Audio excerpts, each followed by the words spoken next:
दोस्तों, ऐतिहासिक नगर इलाहाबाद जो अब प्रयागराज के नाम से जाना जाता है।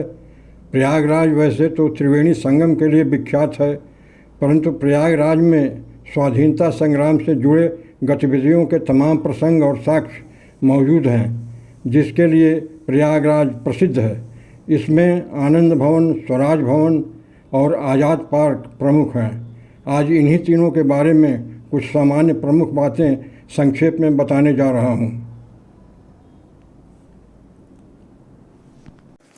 दोस्तों, आनंद भवन को जानने के लिए पुराने आनंद भवन को जानना जरूरी है, जो कि अब स्वराज भवन के नाम से जाना जाता है।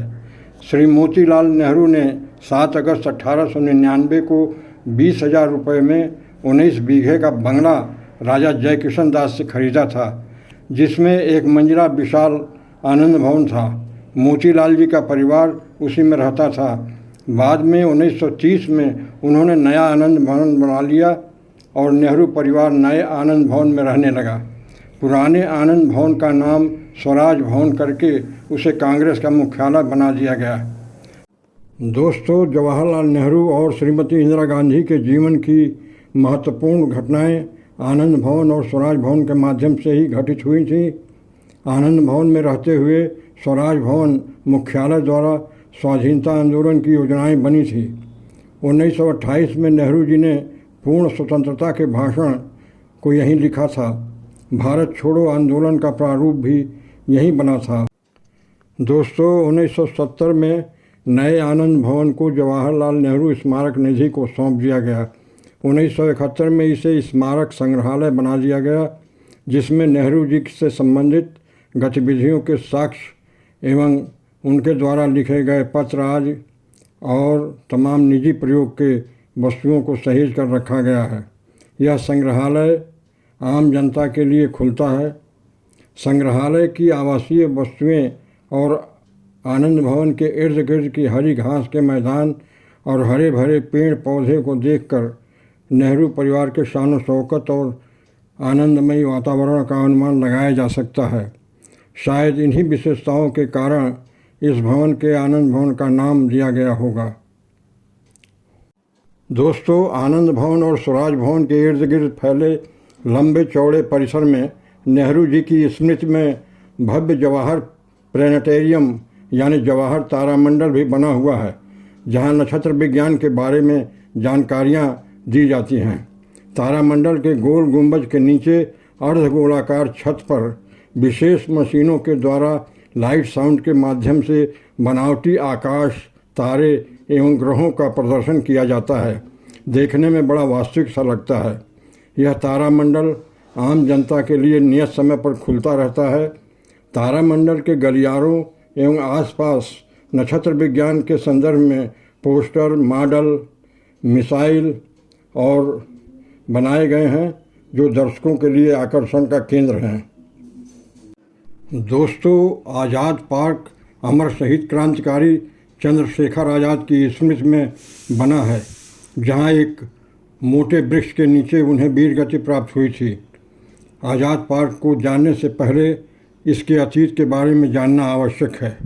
दोस्तों, 1870 में सक्स कोबर्ग के राजकुमार अल्फ्रेड इलाहाबाद आए थे। इस दौरे के स्मरण चिन्ह के रूप में 133 एकड़ भूमि पर इस पार्क का निर्माण किया गया, जो अल्फ्रेड पार्क या कंपनी बाग के नाम से भी जाना जाता है। हरे भरे घने बाग बगीचों के इस पार्क में विक्टोरिया मेमोरियल एवं अन्य ब्रिटिश शैली की इमारतें बनाई गई हैं। स्वतंत्रता के पश्चात उत्तर प्रदेश सरकार ने इसका नाम चंद्रशेखर पार्क रख दिया और इस पार्क को क्योंकि इसी पार्क के नीचे दोस्तों, अमर शहीद चंद्रशेखर आज़ाद स्वतंत्रता की लड़ाई में बापू के स्वाधीनता अभियान के समानांतर गरम दल के क्रांतिकारी थे, जिनकी अगुवाई में शहीद भगत सिंह, राम प्रसाद बिस्मिल, अमतुल्ला खां आदि अंग्रेज़ों के खिलाफ आंदोलन किया करते थे। चंद्रशेखर आज़ाद निष्ठावान, साहसी, देशप्रेमी थे और अंग्रेज़ों से अक्सर भिड़ा करते थे। 1931 में अंग्रेज़ों ने इन पर हमला किया और गोलीबारी हुई। चंद्रशेखर आज़ाद अकेले थे।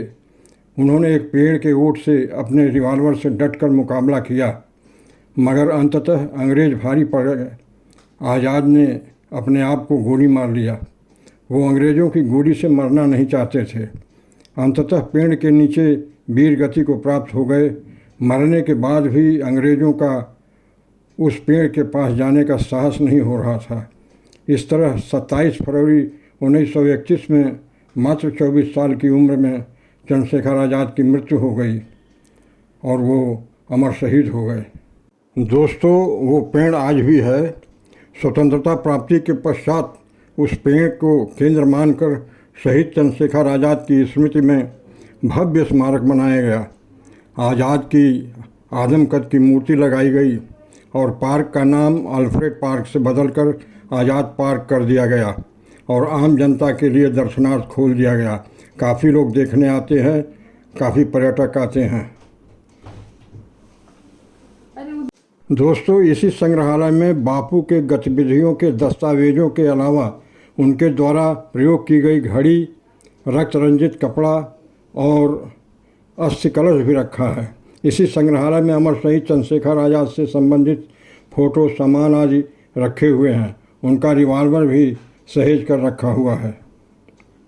तो दोस्तों, इस प्रकार आनंद भवन, स्वराज भवन, जवाहर तारामंडल, आज़ाद पार्क और इलाहाबाद संग्रहालय का दर्शन विवरण समाप्त हुआ। यदि आपको थोड़ा भी पसंद आए तो लाइक कमेंट ज़रूर करें और अवसर निकाल कर इन ऐतिहासिक जगहों को ज़रूर देखें। धन्यवाद।